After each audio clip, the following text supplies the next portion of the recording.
Zdravo svima i dobrodošli na moj kanal.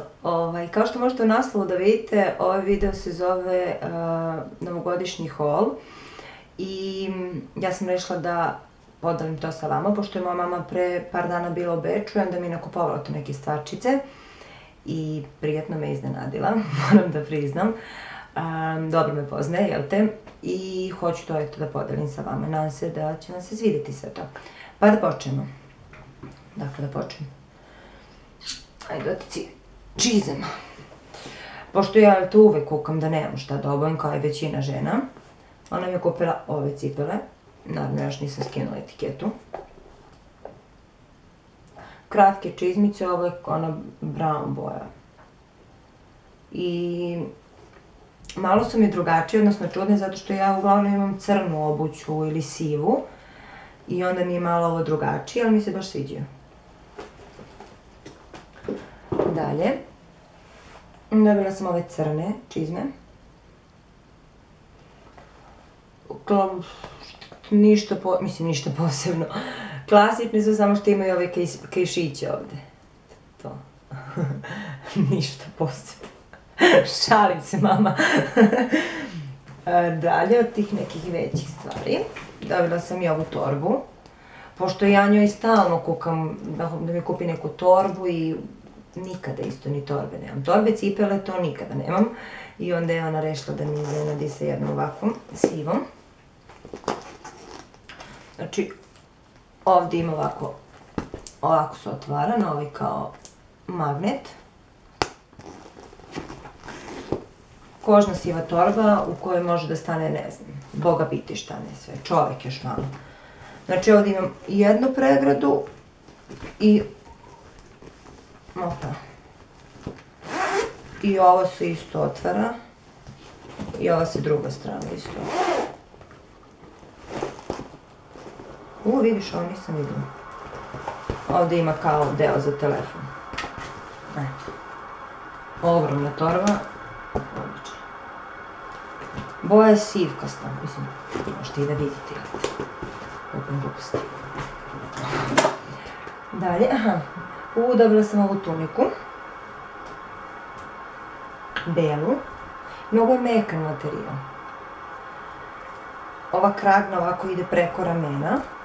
To bi trebalo ovako da izgleda.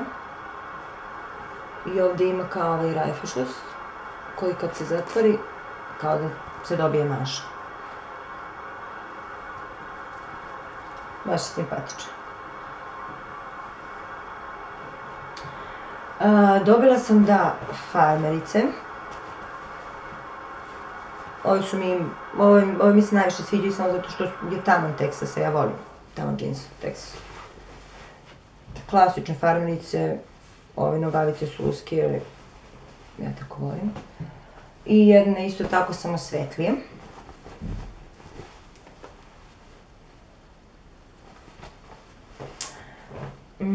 Dobila sam i jedne simpatične helanke. One su crne. I klasične su, samo što ovdje imaju kao da su sečene, pa da je ovaj deo posebno dodat. Pa su mi zato zanimljive. Dalje. Dobila sam ove body bluzice.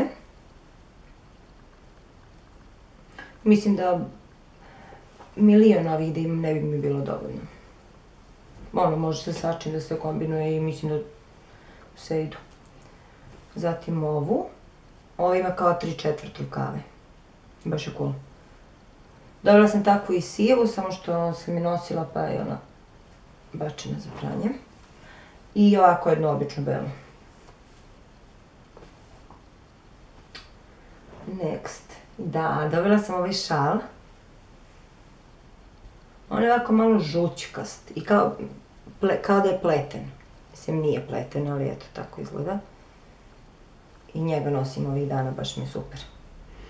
Miriše.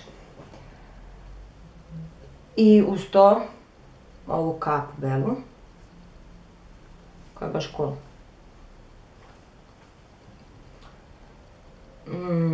Sad, dobila sam jednu stvar koja je najmekanija stvar koju ja trenutno imam i koja mi se najviše sviđa, a to je ovo isto kao šal. Mislim, postoje vjerojatno poseban naziv za ovakve šalove, ali ja to ne znam, tako da je šal. Samo, ovo je tako mekano. Ne znam da li vi možete to da vidite. Vola bih kad vi to mogli da osetite. Joj, kako bi se mazila s ovim.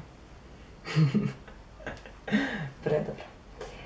I moja omiljena stvar koju sam dobila, odnosno ovome sam se najviše nadala i ne znam, najomiljenije, jeste ova jakna koja je siva, ima veliku kapuljaču, ali najzanimljiviji je ovaj deo unutra koji je toliko mekan. Bože. Kako sad ovako. Znači imam ovdje ovaj džep i ovaj i sa strane su isto džepovi. I skroz je cool da unutra može da se ovo steže, koliko vam je široko pa da se to namesti. Tehnički problem sa kamerom. Šta je posljednje bila jakna, da. E sad, ako neko želi nešto da mi kupi, neki poklon za rođendan ili bilo šta, mora da zna da sam ja fanatik za čarapama.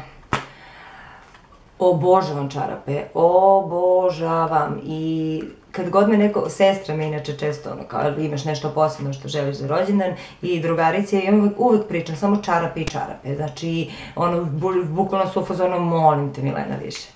I dobila sam ovaj par, to su ovako, nisam ih još otvorila. Leopard ovaj, mislim da su to leopard print, tako te šarene. I ove su najslađe, vidite! Znači, najslađe čarapice na svetu. I ove su iste. I to je to. To su te stvari koje sam ja dobila. Ne izbacujem toliko često videe sada zato što imam dosta obaveza oko fakulteta, kolokvijuma i sve to, pa me zato nema toliko često, ali čim sve to prođe, bit će bolje.